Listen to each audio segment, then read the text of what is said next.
Depuis longtemps il ne s'est pas prononcé ci li ma jàpp xëy na à part ay fête de l'indépendance mois de mars et cetera et puis c'était des situations qui exigeaient qu'il parle aux Sénégalais. Li ma ciy jàng mooy d'abord il est revenu sur le déroulement des élections et monsieur le ministre ñëwaat na ci. On a eu des élections apaisées où il n'y a pas eu de contestation. Il y a eu des superviseurs internationaux, des observateurs internationaux qui ont vraiment apprécié ni élection yi dawe. Leneen li ci topp il est revenu sur sans pour autant préciser parce que quand on dit certains il a dit certains députés ont eu des comportements déplorables loolu aussi lu ñëpp seetlu la nit ñi am sañ-sañ pour wax ko parce que aussi aujourd'hui il faut le dire la vérité il y a en fait ceux qui disent la vérité sont pris en otage parce que effectivement ils ne veulent pas am waaw ñi nga xamante ne ñoo am sañ-sañu wax dëgg ils ne vont même pas jusqu'au bout parce que effectivement ce qui se passe aujourd'hui li xew tey mooy ñi am sañ-sañu wax dëgg dinañ bëgg a wax dëgg mais dañ koy téye parce que effectivement dañuy jàpp ni bu ñu waxee li ñu xalaat carrément ils sont jugés comme li Papis wax léegi bu ñu demee nag ba commencé ne man ñemeetuma xool du ma xoolati je m'en fous des réseaux sociaux et cetera c'est vrai qu'il faut s'en foutre mais fi ñu war a taxaw mooy effectivement pourquoi ñu war a toll ci foo xamante ne effectivement nit ñi ñemeetuñu wax seen xalaat li xew biir assemblée c'est un véritable bordel de part et d'autre le déroulement du vote des suspicions de manque de transparence waruñu fa toll.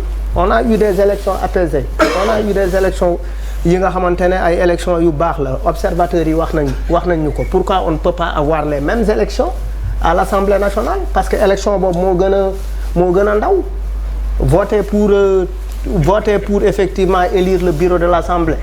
On se retrouve avec des gens qui veulent être le président de l'Assemblée nationale et qui arrachent des micros. Barthélémy Diaz aurait pu ne pas faire ça.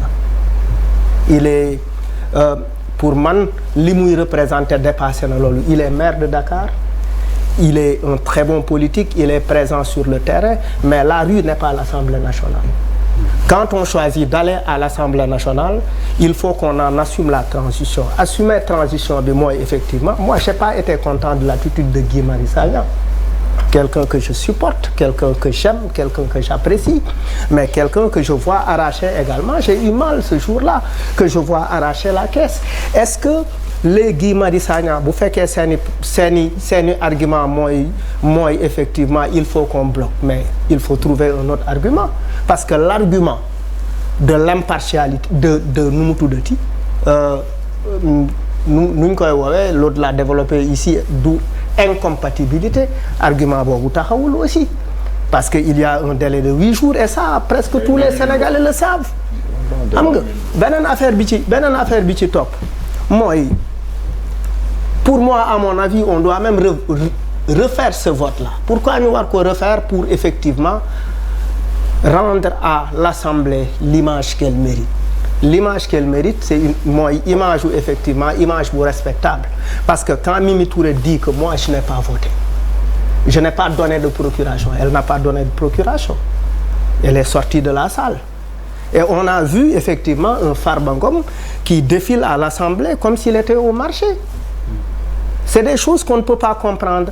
Et d'un certain dans le communiqué du président, effectivement, il félicite l'opposition, il félicite le pouvoir, il parle de la vivacité de la démocratie. Mais cette vivacité de la démocratie, elle a été piétinée à l'Assemblée nationale. Non, c'est-à-dire, biir Assemblée, dañ ko joggi, vivacité boobu amul. Les gens se regardent en chien de faïence. Mais des intellectuels doivent être capables, des gens oui, et puis nit ñi buñ la wóolu parce que effectivement l'opposition ne doit pas avoir ce comportement. Pourquoi? Parce que effectivement élection yi jàll yëpp population bi mu ngi woon opposition que nous sommes avec vous parce que ils ont l'électorat de l'opposition s'accroît, nekkul en chute. C'est peut-être le pouvoir qui est inquiété parce que ñoo tolloo presque ñoo tolloo. kii am na 81 kii am 82 xaw ma kii am na 80 xaw ma kii am na 81. pour man on a la capacité de dire non. On a la capacité de bloquer sans nous donner des coups de poing. Oui, mais non, non, j'ai pas dit ça. C'est pas ce que je veux dire. Parce que tu et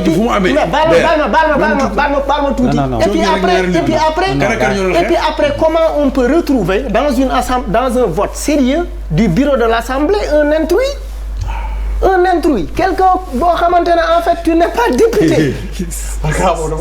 Mais non attends, non c'est-à-dire comment on peut laisser passer ça? Et maintenant c'est-à-dire comment on peut laisser passer ça et beneen affaire bi ci topp. Les gens s'indignent de oui les gendarmes dugg nañ mais gendarmes yi quand l'Assemblée devient la rue mais ils interviennent. Gendarmes, ils sont dans la rue pour régler les problèmes. Les policiers aussi. Heureusement qu'il y a eu les gendarmes. Heureusement, effectivement, que on a une gendarmerie. Qu'est-ce qui va se passer? C'est des gens qui vont s'entrer. C'est-à-dire. Attendez, mais pourquoi gendarmerie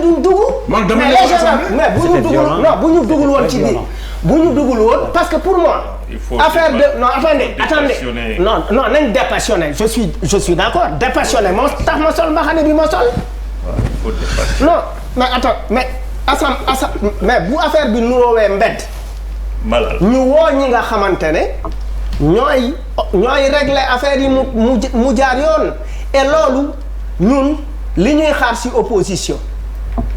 C'est une assemblée, ils ont non attends non li ñuy xaar c'est une assemblée de rupture sénégalais yi provoqué nañ ko parce que ils ont sanctionné ñoom Ablaye Sow ils ont sanctionné le Benno